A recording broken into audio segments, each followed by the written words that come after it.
Gresham College, in a sense, it's not really a college in the conventional sense. That is to say, it doesn't have any students, it doesn't set any exams, it doesn't award any degrees, it doesn't own any property, it doesn't have a fixed curriculum or courses. So you might ask, what does it do? And the answer is that it puts on lectures by 7 original professors and then 3 more professors who are occupying posts that have been more recently founded.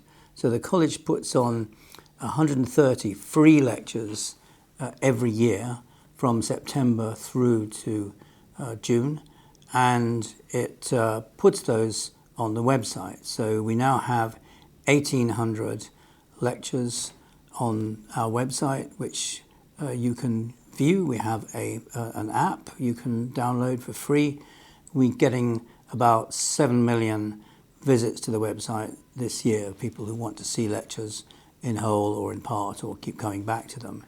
So Gresham College is important, first of all, because it's free. You get lectures and symposia for free. Either you can go along in person.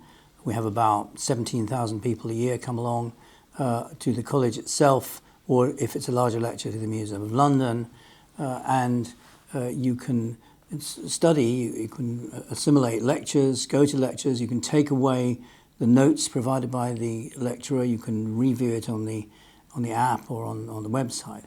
So first of all, it's important as a medium of education for London. And secondly, it provides a very broad range of subjects. Gresham himself was very modern and up to date, and although he had to found professorships in some areas which were already covered by Oxford and Cambridge, such as, for example, divinity, or civil law or music, he also wanted to cover modern subjects, as they were in his day.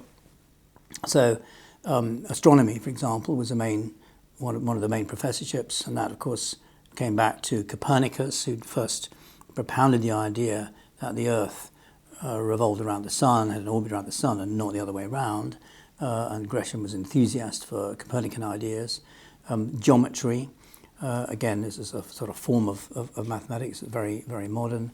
There was rhetoric, which in those days was really the study of ancient Greek and Latin language and style, Cicero, Caesar, and so on. And that shows, I think, too, that Gresham was interested in the practical applications of academic subjects. So astronomy is of obvious value to merchant ships, trying to find out where they are and where they're going under the high seas in the great age of mercantile exploration. And he was a member of the merchant adventurers who pioneered a lot of long-distance trade. Geometry could be applied, for example, to town planning as it was after the Great Fire of London. So there were practical applications. And then more recently, we have a professorship of business, a professorship of IT, and a professorship of the environment. So we're keeping up that tradition of being very, very up to date.